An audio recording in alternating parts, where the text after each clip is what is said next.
Okay, boys and girls, this is The Mitten by Jan Brett. And as you know, we read this before winter break.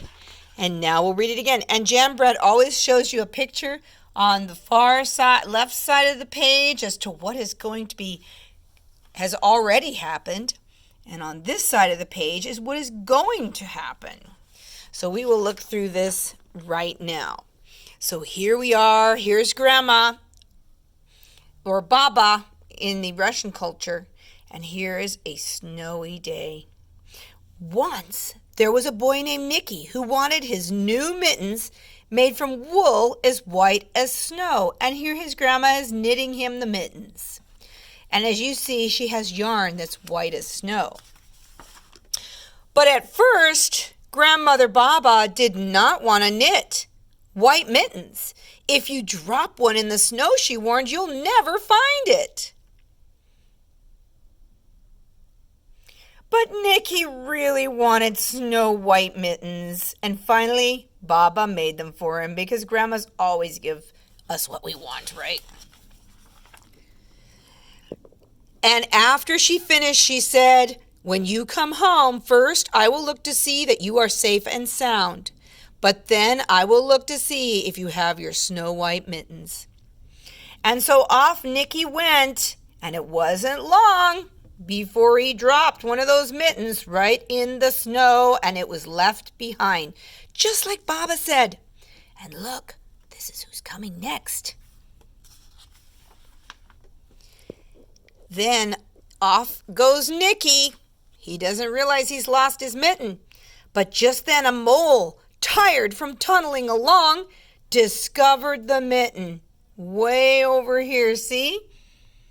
He discovered the mitten. And he burrowed deep inside. It was cozy and warm and just the right size, so he decided to stay. But somebody else is coming. Who's that? There's Nicky. He doesn't even realize he's lost his mitten yet. Then a snowshoe rabbit came hopping by, and he stopped for a moment to admire his winter coat. It was then that he saw the mitten, and he wiggled right in, feet first. The mole didn't think there was room for both of them, but when he saw the rabbit's big kickers, he moved over. Here comes our next animal. Next, and Nicky is still playing and not realizing he's lost his mitten. Next, along came a hedgehog. Oh, there he is.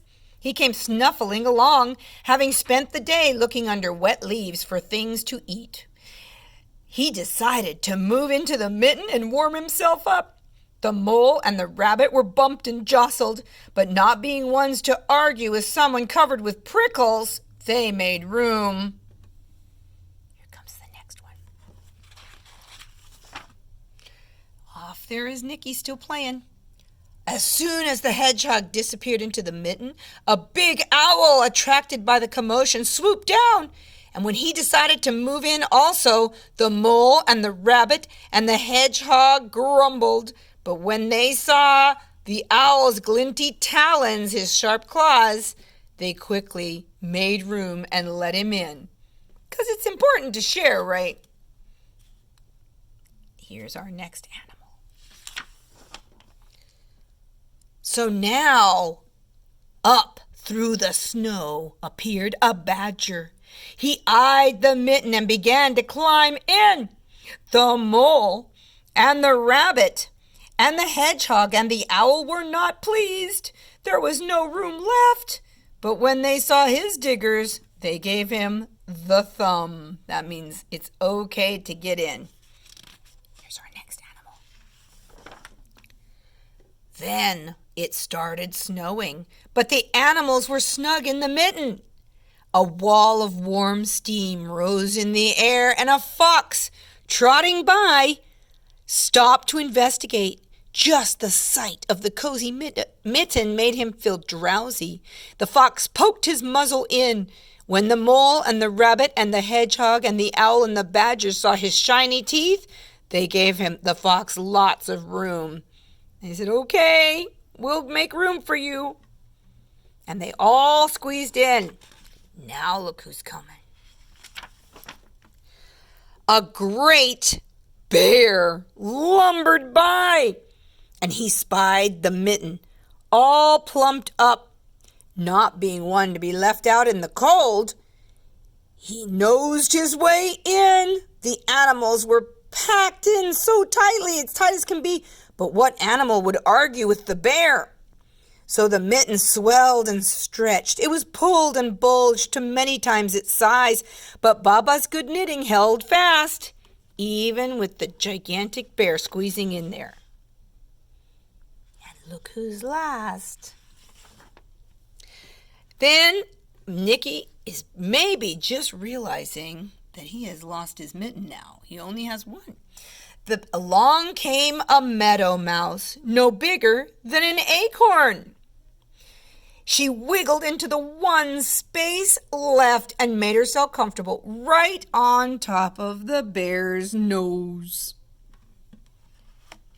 Nicky figured out he has lost a Mitten.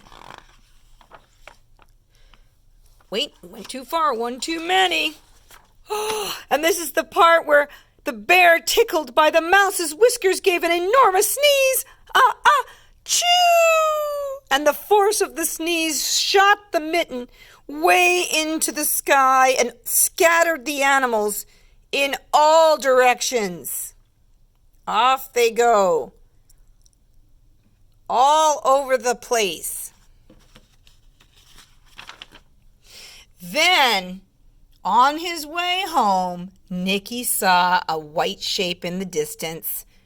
It was his lost Mitten, silhouetted against the blue sky. There he is. He's running to get it. And as he ran to catch his snow-white Mitten, there he is. He saw Baba's face in the window, and first she looked to see if he was safe and sound. There she is right there. And then she saw that he had his two mittens. But she looked at both mittens. One was great big and one wasn't, so she definitely knew something was up.